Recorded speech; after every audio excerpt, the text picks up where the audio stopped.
Calor? Nunca mais. Basta colocar uma pedra de gelo no balde e você nunca mais vai comprar ar-condicionado. E a dica é muito simples. Apenas vai precisar de 2 potes e um pouco de algodão. Coloque o algodão dentro dos potes e em seguida cubra com água. Essa é uma técnica de um gelo super resistente que vai durar até 2 dias. A água serve para criar a estrutura de gelo, enquanto o algodão mantém o gelo sólido por mais tempo. Coloque os potes no congelador. Feito isso, vai precisar também de um balde com tampa como esse. Essa dica é simplesmente incrível, e desde que fiz nunca mais gastei com ar-condicionado. Vamos utilizar também alguns pedaços de cano PVC. Pode ser qualquer medida. Quanto maior, mais forte e gelado sairá o ar. Aqui estou utilizando pedaços de 10 centímetros.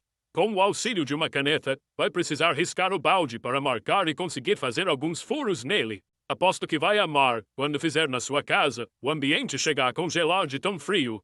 Vamos furar todas as marcações que fizemos.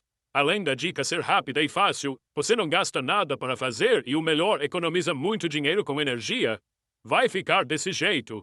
Logo após, vamos precisar recortar a parte da frente do balde. Então, com o auxílio de uma caneta, vai riscar em um formato retangular para que possamos cortar na medida. Então, com o auxílio de um estilete ou faca, vai recortar com bastante cuidado. Eu nunca imaginei que seria tão fácil e rápido fazer um ar-condicionado caseiro que realmente funcionasse e deixasse a casa fresquinha, e esse realmente funciona. Agora vamos pegar os pedaços de cano e encaixar. Em seguida, utilizar cola quente para estar colando os pedaços de canos para que tudo funcione perfeitamente. Cole todos os canos e o nosso ar já vai estar praticamente pronto. Além de não gastar nada, qualquer um consegue fazer isso em casa. Agora vamos pegar os gelos que preparamos e desenformar. Esse gelo vai durar dias por conta de ser feito com algodão e ficar muito resistente. É simplesmente incrível. Coloque-os dentro do balde e pronto, seu ar-condicionado caseiro vai estar pronto para usar.